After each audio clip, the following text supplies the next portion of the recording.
今回は宝のベルゼルガです。唐突にボトムズに行ったな。地元のハードオフにお手頃価格で眠っていたんで、これは、と思った次第です。包装を1枚剥がすと、勇ましい絵が現れます。背景に足のような木が見えるから、譜面かな。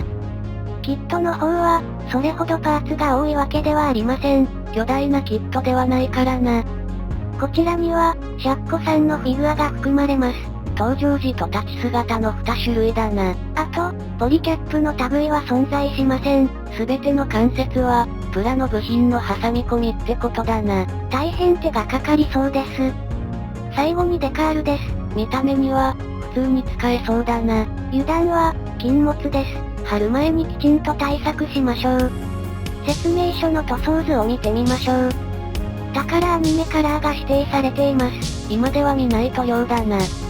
これだと、どう塗装したものか、困っちゃうな。幸い他のメーカーのベルゼルガを参考にできました。それでは、ボディの作成から始めましょう。コックピットの内装なんかもあるから、全工程の半分近くを占めるかもな。まず、ボディの内側を暗めのグレーで塗装しましょう。ミスターカラーの317番、米海軍標準塗装色だな。3回ほど塗り重ねると、このような感じになってきます。ムラがなくなるまでに、5、6回ってところかな。今回は、いつもの熊の筆は使ってません。タイの画材屋で購入した、100バーツに満たない平筆でいきます。地味にチャレンジングな回だな。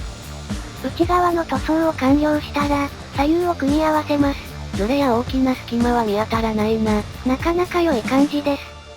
次に内装品を塗装していきます。一応、マスキングするんだな。今回は、直線をしっかり出したいためですね。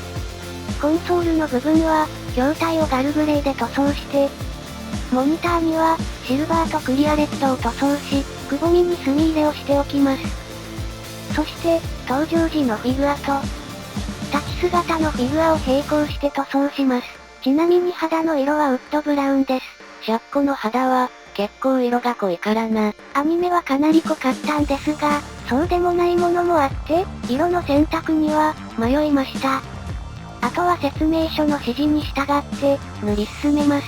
肌以外は、迷う要素がなかったな。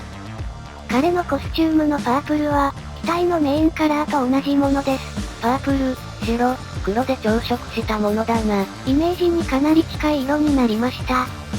その、調色の具合は、この後のボディの塗装でお見せできるかと思います。登場時の方は、腕をつけてないんだな。はい、なぜならば、脇下をきちんと塗るには、腕が邪魔になるからです。最後のブーツを鑑定色で塗装したら、ここで、腕を接着していきます。念入りに合わせ目を消した後に、剥がれた部分を修復します。人体に継ぎ目があるのは不自然だからな。塗装が完了したら、墨入れして、陰影を強調します。クエントのヘルメットは、ローマ軍のものがモチーフかな。フロントミッションの敵兵に通ずるかなと思いましたが、ちょっと違ったかもしれません。さて、内部の塗装が一通り完了しましたので、外装を塗装しましょう。プラの色と塗料の色がほぼ同じだな。思いのほか、近づけることができました。パープルのプラの上では、塗装過程がよくわからないので、背面のザックをお見せしたいと思います。塗装の基本の重ね塗りってやつだな。5倍希釈のかなり薄い塗料で塗装していますので、1回では、十分に発色せず、重ねて塗料をのせるということを繰り返します。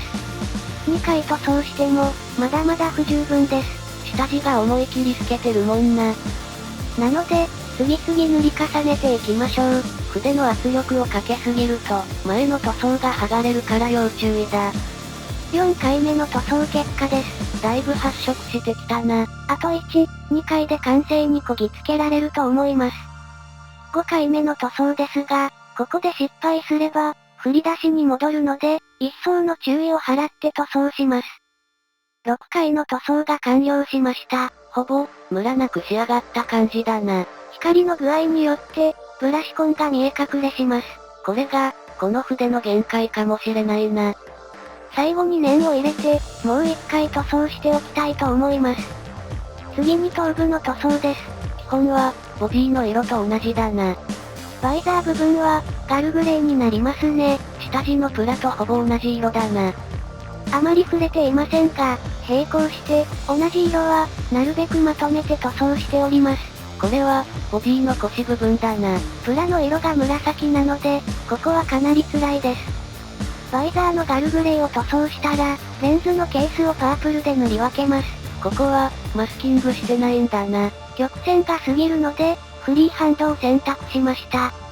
レンズ部分は、シルバーで下地を作り、クリアグリーン、クリアレッドで上塗りします。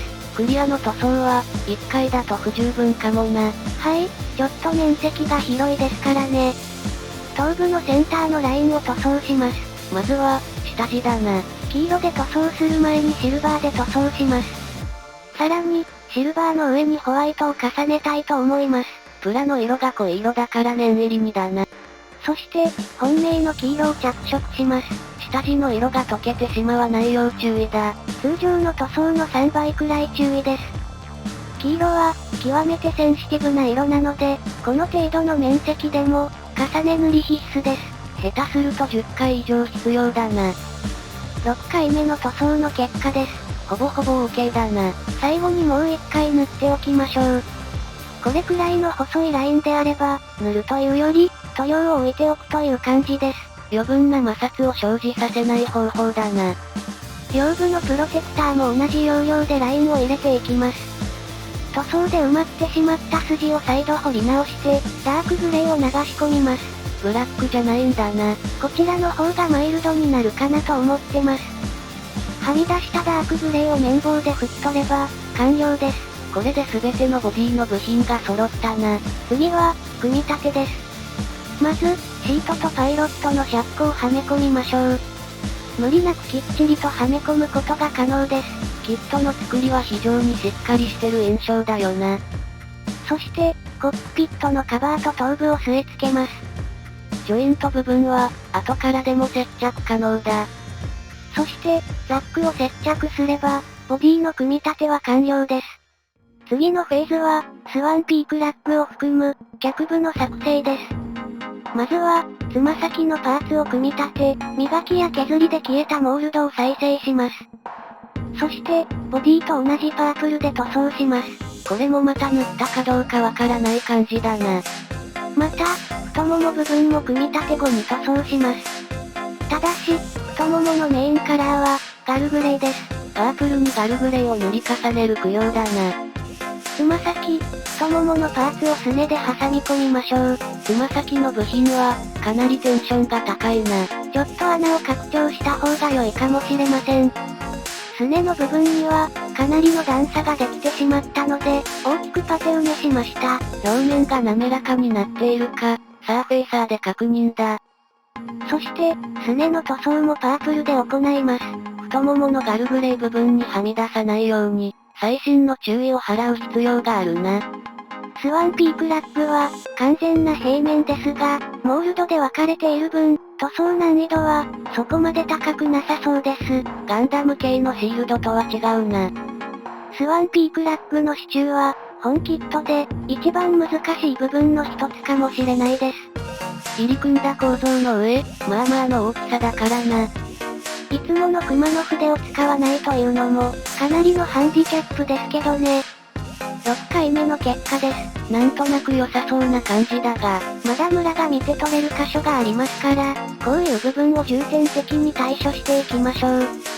なんとか、熊の筆でなくても、広めの黄色塗装ができそうだな。かなり心配だったんですが、一安心です。それでは、完成した脚部を取り付けましょう。腰のシャフトとは、程よいテンションです。余分な加工はいらないみたいだな。次に腕、及び、武器の作成です。作成の手順は、脚部に似てそうだ。基本は、挟み込んで組み上げていく方式ですね。まず、グレーで塗装した関節を、上腕の部品で挟み込みます。そして、ガルグレーで上腕部を塗装。並行して、手をパープルで塗装しておき、肩、及び、前腕部のパーツで、挟み込みを行います。脚部より1箇所、挟み込みが多いわけだな。左肩には、丸いアーマーがつくので、プラスアルファがありますね。上腕部をマスキングして、肩をガルグレーで塗装します。上腕も同じガルグレーだけどな。同じと言っても、余分な塗料がつくと問題ですからね。そして、九段の肩のアーマーを取り付けて、肩のアーマーをパープルで塗装しますが、ここは、マスキング不要と思います。十分に隙間があるから、そうそうはみ出さないからな。そして、スワンピークラッグの支柱と並ぶ、今回の鬼門、隠す部分の黄色です。隠す部分を塗るだけなら、そんなに難しいように見えないけどな。はい、側面部分は、問題ないです。この手と腕のパーツの境目が問題です。若干、ムラが激しいですが、慣らしながら塗れば側面は問題なさそうです。やはりマスキングとの境目が汚くなっています。これは、思い切った修正が必要だな。とは言っても、頑張って面相筆で修正するのみです。結果が分かっていたら、マスキングしない方が良かったかもしれないな。後の祭りです。続いて、武装の塗装を進めましょう。シールドと銃だな。シールドは、腰のアーマーと同様、パープルで塗装した後に、マスキングした上で、ラインを黄色で塗装します。パイルバンカーも同じようなカラーリングだな。一方で、銃の方は、ガルグレーとパープルの、2色での塗り分けです。形状的にマスキングしづらいところがあるから、頑張って塗り分けしないとな。これで腕の作成も完了しました。取り付けは、かなりきついな。これは、少しずつ穴を拡張して、様子を見ながら取り付ける必要ありです。やりすぎて、スカスカにならないようにな。さて、デカールの作業に移りたいと思います。はじめに、クリア艶消しでコーティングだな。はい、念のためですが、やっておいて正解でした。コーティングしていない、宝のロゴで試したところ、ボロボロになってしまいました。宝がボロボロ。恐ろしいな。ベルゼルガのデカールは、それほど大判なものはありません。コーティングがうまくいっているようです。バラバラになったりはしなさそうだな。組み立てた後なので、若干の貼り付けにくさがあります。航空機は、こんなに入り組んでいないから、勝手が違うよな。こういうデコボコしたところは特にだな。致命的なところはないですけどね。今回、一番難しそうなデカールは、スワンピークラッグのデカールでしょう。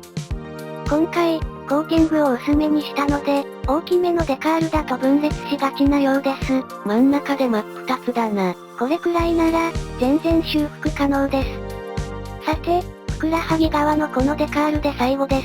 これで、ベルゼルガの作成は完了か。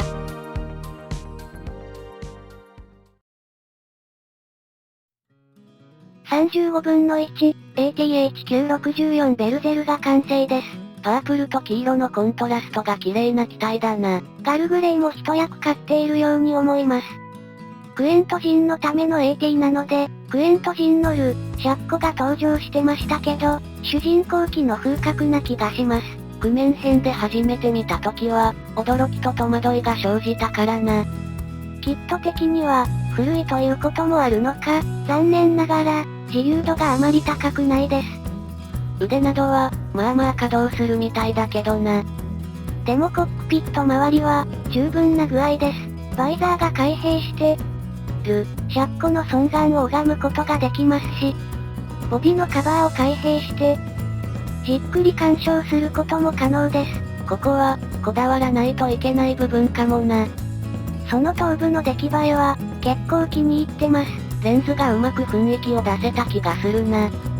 初めて AT を作成してみましたが、なかなか面白いですね。本来、もっとウェザリングとかした方が良いんでしょうが、作るだけで精一杯でした。また、別の機会を設けても良いかもな。